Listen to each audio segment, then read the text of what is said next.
All right, everyone. Big news today. Chris Lowe from ESPN is reporting that Pete Golding is going to be the new defensive coordinator at Ole Miss. And that is a significant announcement. I don't care what anybody says.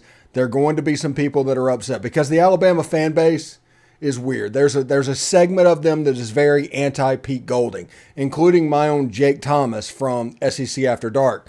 But the reality of the situation is you can't really judge to a very offensive system. They do not protect their defense. That's the whole thing. Pete Golding was the situation like Georgia. They have that kind of talent over there. But still, Pete Golding was able to put top 10 defenses on the field at Alabama. They were either ranked first, second, or third the whole time he was out there. Good job. Great get for. It means a lot because this is a top 10 offensive unit pretty consistently. There's skill players all over the field that are extremely talented.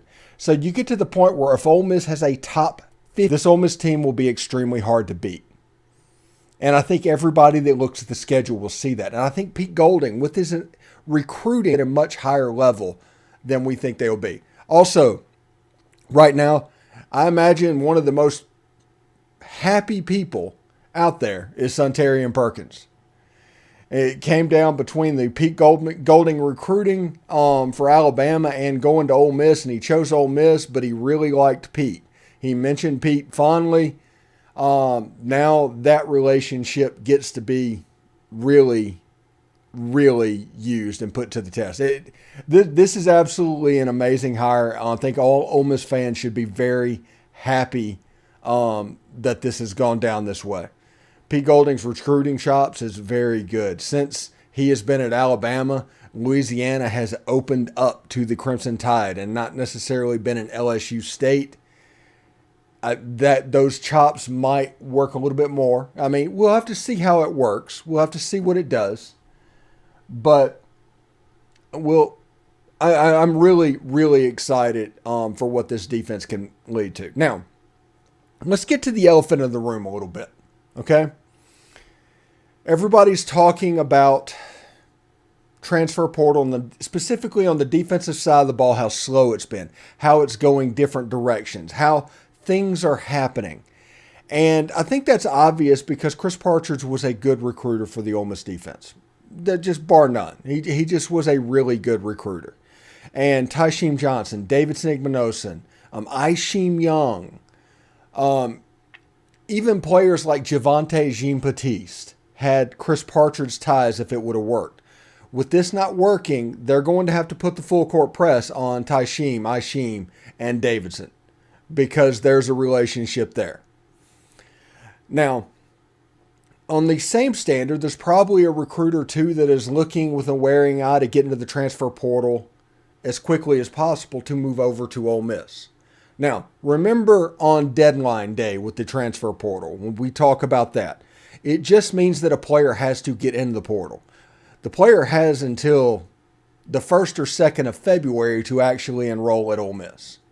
So whenever we talk about deadline day, it's about entrance into the portal. So you will see with this report from Chris Lowe and Bruce Feldman and all these guys that are pretty consistent leaders from Ole Miss, that gives people time to get into the portal if they want to move over. It's not a 5-day thing. It's probably a 14 or 15-day thing, but they need to get in the portal before the 18th. Before Wednesday, they need to go into the portal. So that is the reason all of this is moving so quickly. That is the reason all of this is leaving, because Mississippi state law says that a position has to be open for like 10 days. And that is upon the day that Chris Partridge leaves. So technically, you will not see that graphic announcing an assistant coach for 10 days. But in order for the portal to be maximized, they need to leak this. They need to get this out because they want people to get into the portal. And we will see exactly what that happens. Now, I'm not expecting game changers or anything like that. Okay? I'm not expecting anything crazy. I think the benefit that will happen with Pete Golding will happen starting now. Now, if some players move over, there's some depth issues that Ole Miss needs to have. If Pete Golding wants to run a similar defense than he has at Alabama the last 5 years, Ole Miss pretty much needs a jack position. Ole Miss needs defensive linemen. So maybe a player gets into the portal that way. We'll see what happens with them. Ole Miss needs a jack. Ole Miss needs that combination outside linebacker rush in to whenever you're in either an over or an under defense, they can do either role. I'm not going to compare a player to Will Anderson, but a Will Anderson type player. Not as far as their talent, but as far as their built and stature. So we'll see what happens. I know that Ole Miss offered last night either a 2025 or 2026 with the last name Otis. That made the rounds a little bit. So we'll see. I imagine Ole Miss is going to try and do it. I mean, everybody tries to do it. When coaches leave, players leave. When coaches come in, players come in. That's just the way this works. So we'll see exactly how Ole Miss plays this, but without a doubt, Ole Miss improved defensively today. And the rest of the conference should be very nervous because if Ole Miss improves defensively, that is the missing piece to this team. Offensively, they're fine. They have some problems in the red zone and some little things that go in here or there, but they're a talented offensive unit overall with top 50 all-conference and Gatorade players of the year everywhere offensively. I mean, you have an all-SEC running back. You have the Gatorade National Player of the Year at quarterback. You have Trey Harris, who is an all-conference USA player. You've got Chris Marshall coming in, who is a former top 50 player. You've got Michael Trigg, who I think was a top 50 player coming in. You got Caden Priestcorn, was an now the conference, I'm saying conference American, all AAC guy coming in. You have weapons offensively. Now it's going to be time, and everything is going to go about building this defensive team. If Ole Miss is 30th, 31st, 40th, somewhere in that ballpark defensively, you're talking about a really good defensive team, as Jake Hall says. Honestly, if we just keep teams from scoring over 25 or 30, we will win. We would be so much better. Yes. This offensive team is very much on the cusp of being a juggernaut. Defensively, they need to be a lot better. And I think this will get them there. Shane Robinson asks, I wonder what Perkins thinks. I think Perkins is on cloud nine today. Today was a very good day for Suntarian Perkins because he went to Ole Miss. He wanted to go to Ole Miss. Ole Miss won that recruitment, but the commitment and the relationship that was built with Pete Golding put pause in him ever since last summer. He was able to do that. Now you're going to see a defense get built around Suntarian Perkins. You're going to see him play a role to where they build it up and they kind of let him hunt a little bit. You're going to see him put on some weight. You're going to see him eventually be the guy on the outside that everybody is afraid of. The Suntarian Perkins hiring, absolutely through the moon. It's absolutely crazy.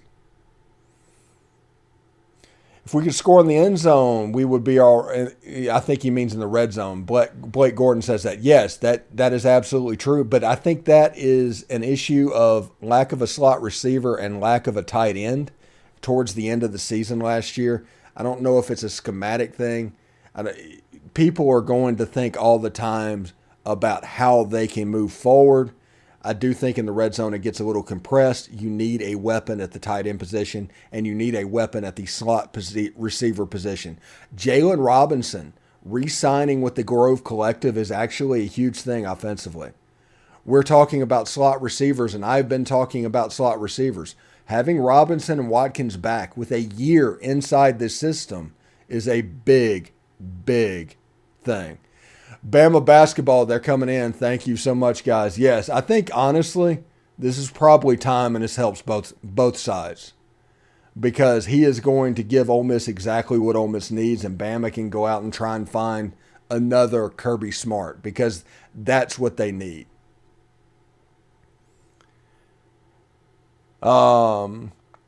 Do we know if Q is staying for sure? Yes. He re-signed with the Grove Collective. He's all in. He's going to be back. Everybody that tried their stuff, he signed really quickly, ending everything. All the Bama fans are coming into the chat right now that were excited about this move as well because Bama is going, like I said, I think Bama's going murder ball. I think that is the next phase to Alabama football. Their Tua, their Lane Kiffin, their offensive transformation, that was a big deal. I think next their defense is going to go back to that murder ball formula that they were so successful with, and now Georgia is being successful with as well. This is a really big deal for them and honestly for Ole Miss. Aaron Cooper asked, do you think we change to more of a traditional 4-3 or a 3-4 defense? The answer is no.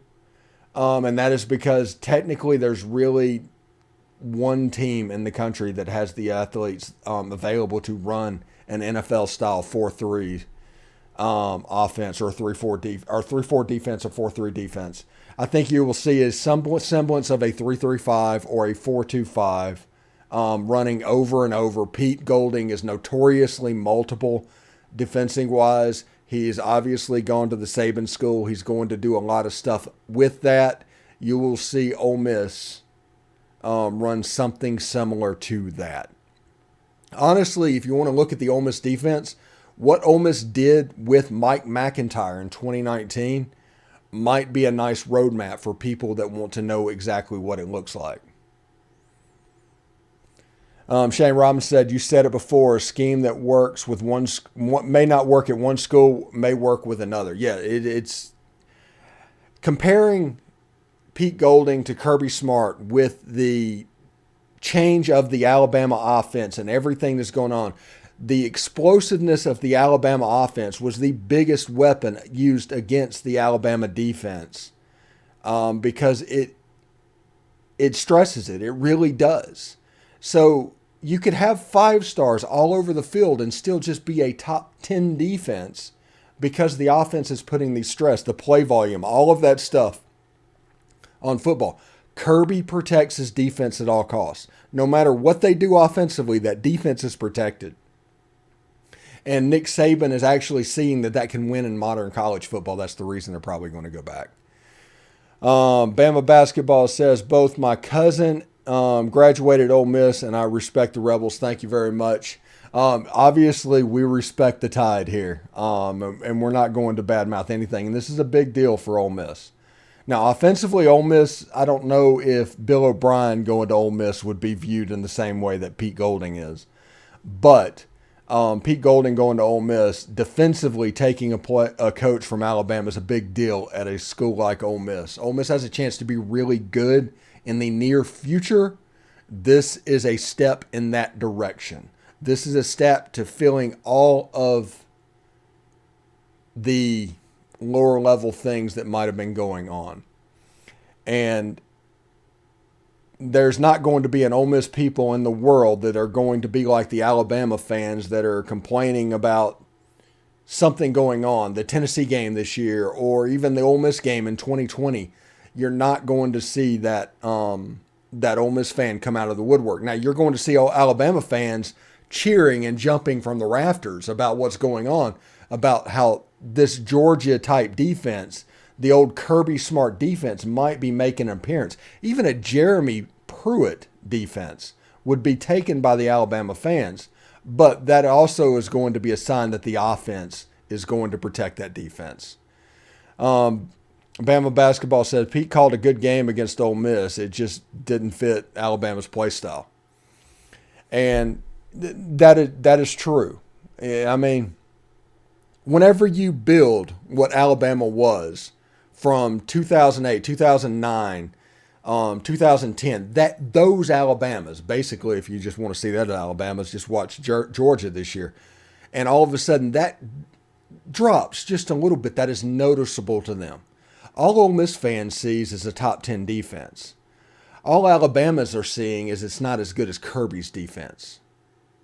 That's the difference. It's not a bad defensive coordinator. There's a reason Nick Saban wanted to re-sign him for 3 years. He's a super X's and O's guy and a magnificent recruiter. But it can be corrected both places. Bama fans, it could have been time for him to move on. At Ole Miss, it could have been an absolutely home run hire.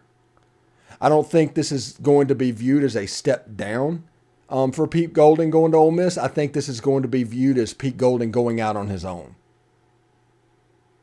That's the way I think this is going to be taken. This is going to be a major deal for Ole Miss. This is a big deal. And with 4 or 5 days left in the transfer portal, I think we all need to pay attention of who's getting in.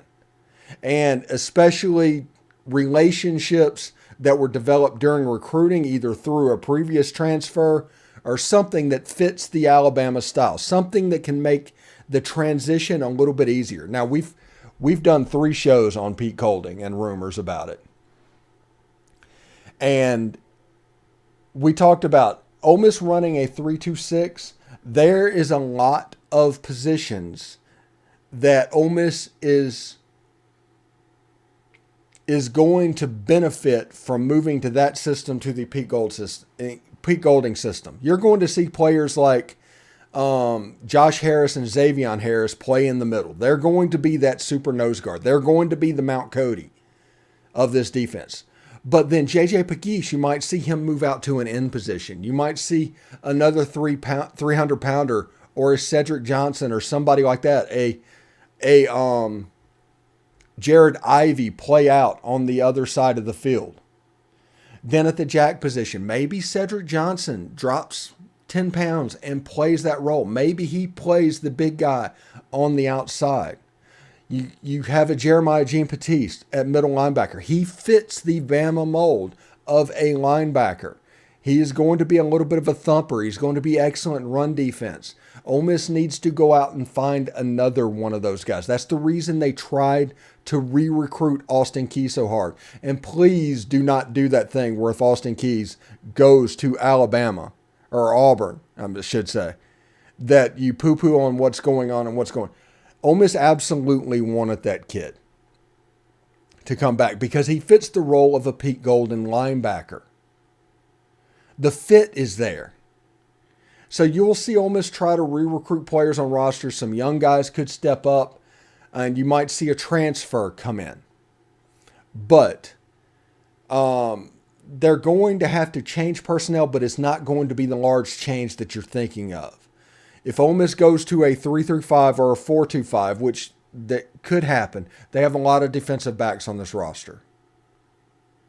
You might see the Ole Miss roster and the players go. The defensive backfield could be really good next year. Shane Robinson says, so Breedlove is back in the portal. Yes, that tells you it's a Partridge guy. He came back because of Partridge, and when Partridge left, he is getting back in the portal as well. The main player that I'm glad that is coming back, and I'm so thankful is coming back, is DeAndre Prince. That's the main one. That's going to be the anchor in that secondary with everything's going on. After that, we need to try and figure out who is going to stay from that Partridge room. Those players that are really, really good, who is staying there? That is my question defensively. Defensive line's going to happen. It's going to come. There's players all over the state.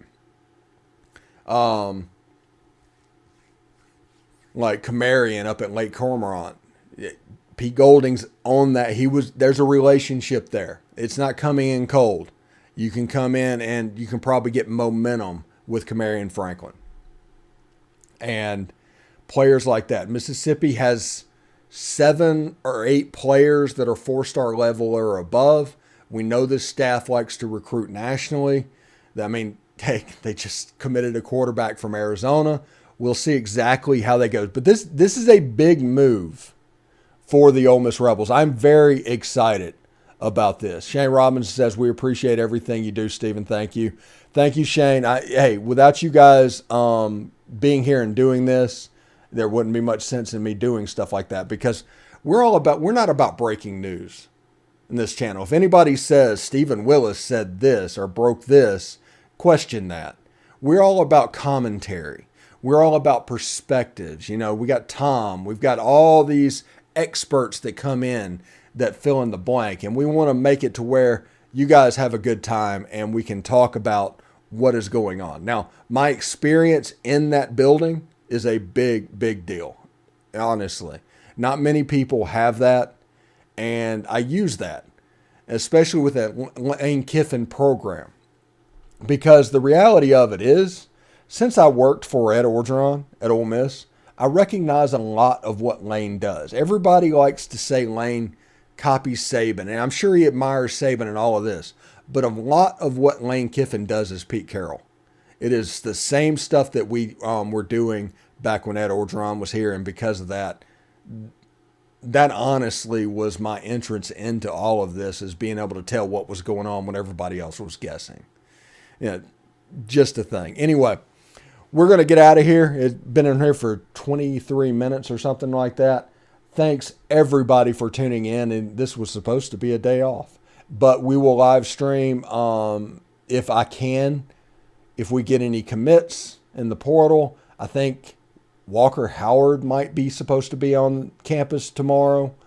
That would be a big get. We got John Garcia talking about him a little bit on a show that's going to release tomorrow morning. So I'm trying to program this, but also give you a ton of your time back, and I hope everybody is happy. But anyway, thank you very much for tuning in. We will be back the next time major news breaks. This has been a Locked On live stream. I'm Stephen Willis. This is Locked On Ole Miss. He's coming campus today, apparently. Okay. The timing I didn't know, but we have John Garcia's thoughts on that as well. But we'll see you tomorrow. Peace.